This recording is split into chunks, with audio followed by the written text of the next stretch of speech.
Sometimes life makes no sense. If that's happening to you, I may have some thoughts that can help you.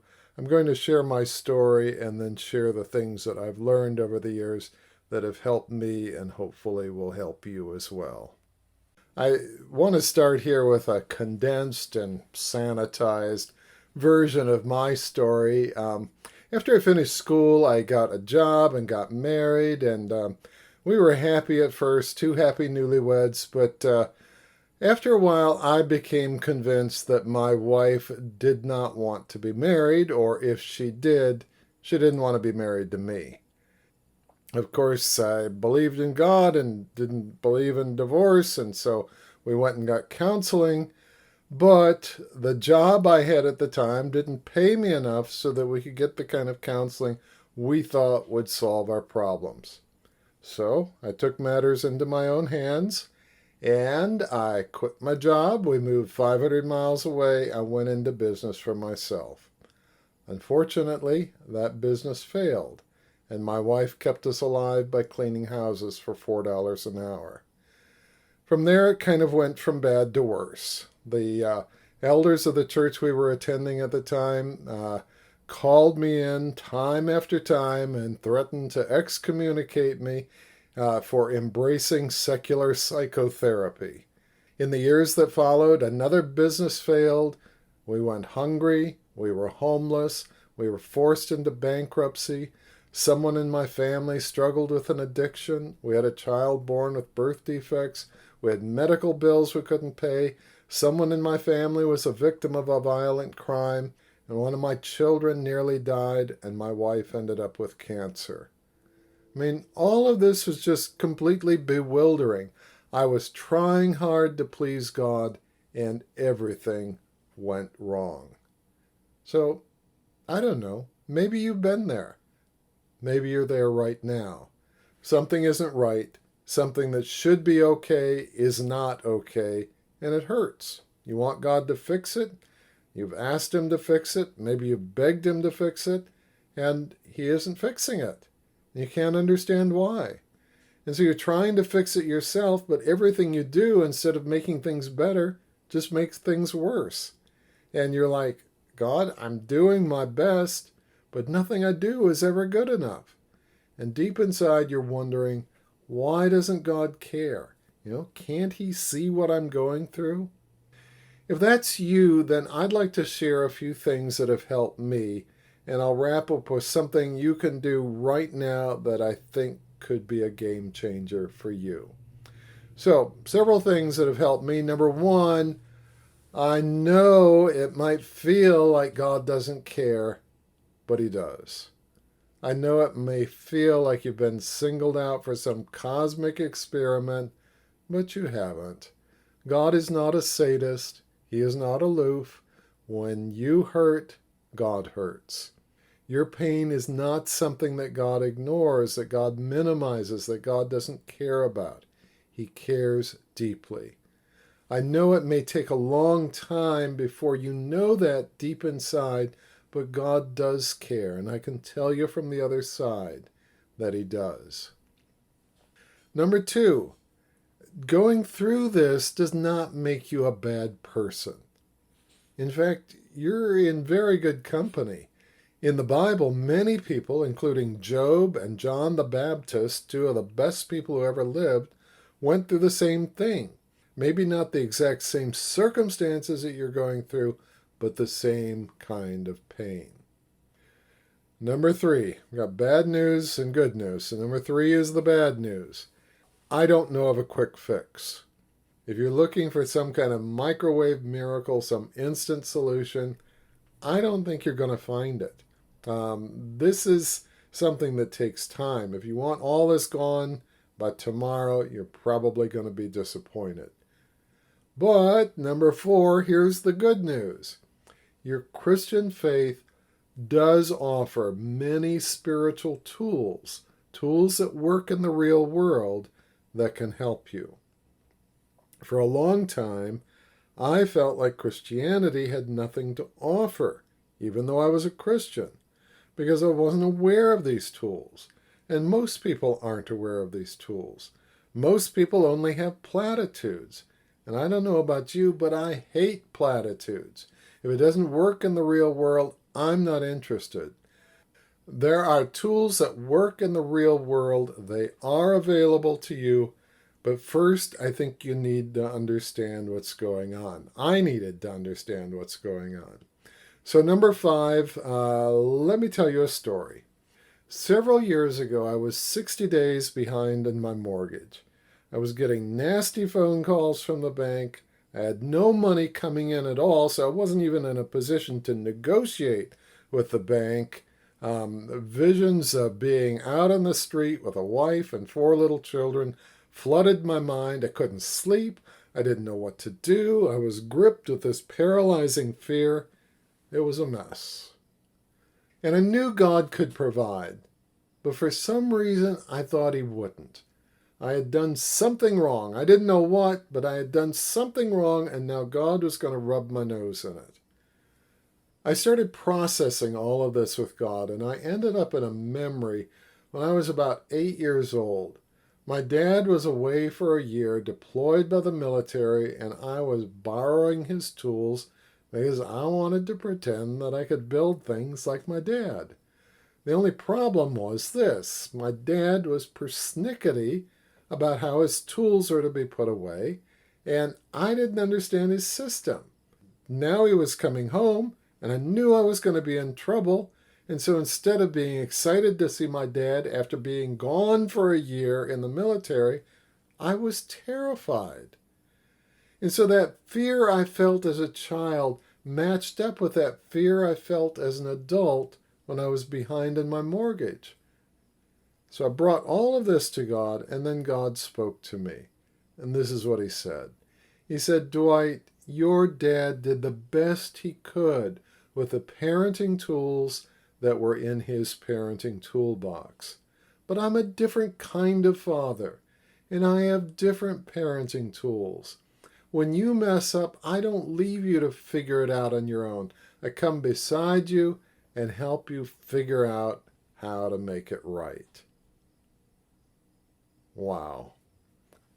I mean, that changed everything for me. After God spoke to me, I was no longer afraid. Instead, actually, I was excited. God was going to help me. God was going to teach me. So I calmed way down. I could sleep at night. I could focus during the day and do what I needed to do. I was fine. My circumstances didn't change for a couple of weeks. I mean, I was still behind on my mortgage, but my experience changed completely. I was at peace, even though we were still behind. And then the money came in. I don't remember exactly how. I got a new client or something happened, and I got caught up on my mortgage and all my other bills. I tell this story because it illustrates a process that God takes us through as His children. And here it is. Let's see, 6 steps. Step 1, we suffer. Bad things happen. We don't suffer because God doesn't like us.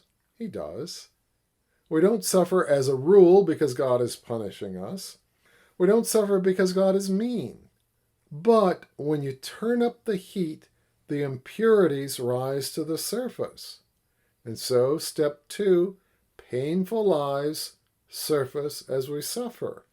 In my case, in this instance, I believed that God was going to punish me even though I didn't know what I did wrong.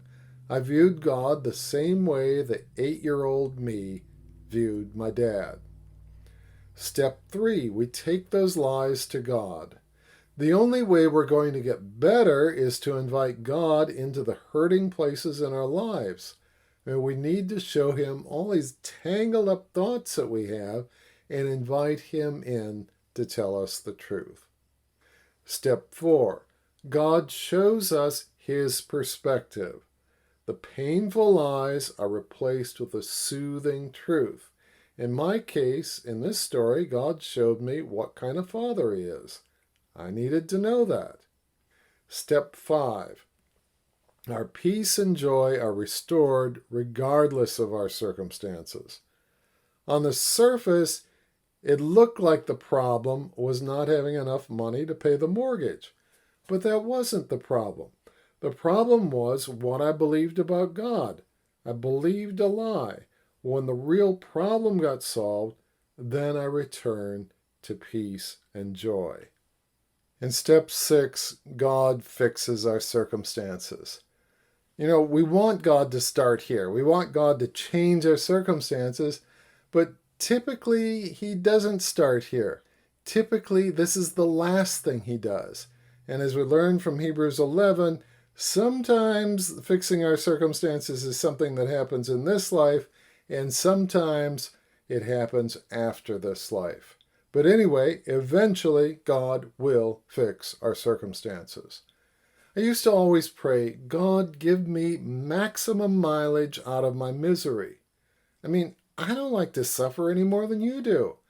But once you understand this process, you can suffer less and get to your breakthrough a whole lot faster. I'm not saying that painful things won't happen to you, but I'm just saying you'll have a plan for what to do when painful things do happen to you. Okay, well, back to my list of things that I learned or I discovered that I think will help you. Number 6, let me tell you another little story. My wife was experiencing panic attacks a number of years ago, and being a loving husband, I wanted to help her, and so I got a whole list of Bible verses on fear, and I gave it to her, and I says, okay, just memorize these verses, and when you're having a panic attack, just say these verses out loud, just drive that fear away. She gently tried to explain to me, I don't know why she didn't divorce me on the spot, but she gently tried to explain to me that didn't work. I didn't get it until God graciously stepped in and allowed me to experience a panic attack of my own. And then I was like, oh, that's what you're talking about. I realized at that point that my solution was inept. It was anemic. It was inadequate. It just didn't work. And that's the problem sometimes with our Christian faith. When life caves in all around us, we discover that our Christian solutions are nothing but platitudes that don't work in real life. So I went on a quest to find things that do work in real life. And I've devoted much of the last 20 years to creating books and courses and other resources filled with the tools that actually work in real life.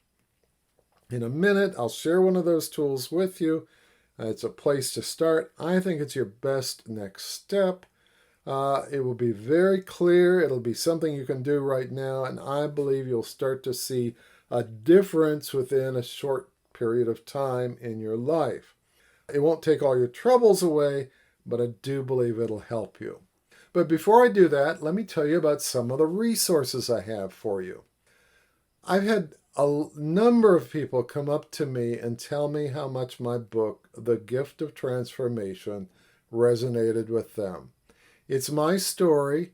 I was trying to fix a messed up marriage. I was trying to sort out a painful past, but I didn't have the tools to fix any of it. And then I made a discovery that changed everything. And that's what the gift of transformation is all about. Now, remember what I told you about trying to get my wife to quote Bible verses when she was having panic attacks. I discovered that didn't work, but for a long time I didn't understand why it didn't work. And then I learned about the wall in your mind. There is a wall in your mind that governs what's going to work and what isn't going to work. If you don't understand the wall, you're going to keep on trying solutions that don't work. And this is a concept that most people, most Christians, don't understand. And because they don't get it, the tools they use to fix things just don't work. In my book, Spiritual Self-Defense picks up where the gift of transformation leaves off and explains this wall in your mind. And it gives you many other tools that work in real life. For example, on page 64, I explain why the tactics most Christians use to fight sin simply don't work. is because people don't understand what gives sin its power. Once you get this, then you can start getting some traction against those life-controlling issues that sooner or later we all wrestle with at one time or another. Here's another resource. The gospel is good news, but for many years, I had a very narrow understanding of the gospel. I thought it was all about having my sins forgiven and getting a free ticket to heaven. I didn't understand that the gospel also fixes the damage done to us when others sin against us. And that's why I wrote What It Means to Follow Jesus. And there's a whole lot more in the book that I don't have time to get into here, like what do you do when Christian leaders disappoint, and how do you get answers to life's most difficult questions. But anyway, it's in the book, What It Means to Follow Jesus. The book has been translated into Spanish, and I am told that it is helping many Spanish-speaking people. So anyway, that's that resource. I do have a resources page on dwightcloud.com that's filled with different things that can help you. Some of those resources are free, most of them are inexpensive, and a couple of them cost a little more. Let me point out one item. If you scroll down the page, you'll find the Inner Wealth Archive, which gives you access to dozens of videos, a couple of courses, books, posts, and other resources, and the whole thing is for under $100. I think it's $99. So anyway, if you want the full load, that's probably the best deal on the page. So anyway, I want to help you. I have lots of resources that I think will help you. And finally, number 7, here's something you can do right now. As a first step, I want to encourage you to give yourself permission to be honest with God, to pour it all out. If your feelings could talk, what would they say? I mean, God already knows, but he needs you to give him access to what's going on inside so that he can bring his love and his grace and his healing and his transformation to you. So share your anger, your hurt, your fear, your shame, whatever, all those feelings, the good, the bad, the ugly, whatever they are, let him know what's going on inside. And don't just do it once, do it every day. And then, every time you do, at the end, just pause and ask him, is there anything you want me to know? And give him space to respond, if he wants to. I mean, this has really helped me, and I believe it'll help you. It's in the process of pouring out all of my hurts and frustration to God, I discovered something. God likes me. I mean, I never knew that he likes me. He actually likes me. He likes hanging out with me. I never knew this. I knew that God loved me. I mean, he had to love me. It was part of his job description. He didn't have a choice. He was stuck loving me whether he wanted to or not. But I never knew that he liked me. And I was like, wow, took me a whole year just to take that in. So anyway, I believe you're going to have really neat encounters with God if you just start sharing your heart with him. Just give yourself the permission to be just brutally honest with him. I really think that the best thing you can do for your world is to let yourself be loved by God. Just bring God into your hurts and into your tangled up thinking, which all of us have, and just let him bring his soothing, comforting, healing, transformational presence into your life. God wants to be experienced by you. Open the door and let him in. So anyway, I hope these thoughts have been helpful to you. And if this has been helpful, or if you think it could be helpful to someone else, please share this. I think other people will thank you, and I will thank you as well. Thanks so much. This is Dwight Cloud from dwightcloud.com. Have a great day.